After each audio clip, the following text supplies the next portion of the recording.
Masya Allah, rumah separuh tinggalan kawan-kawan.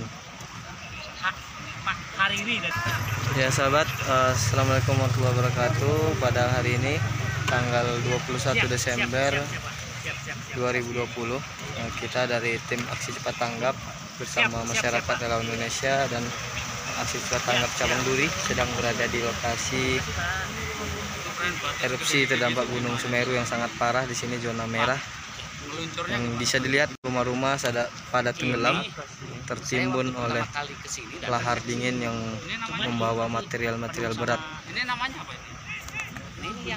Sama dengan relawan chef dan juga tim Aksi Cepat Tanggap. Bisa dilihat ini adalah ketinggian dari tumpukan material yang dibawa oleh lahar dingin ketika erupsi. Rumah warga tertimbun, tersisa hanya atapnya saja. Dan hari ini juga sedang berlangsung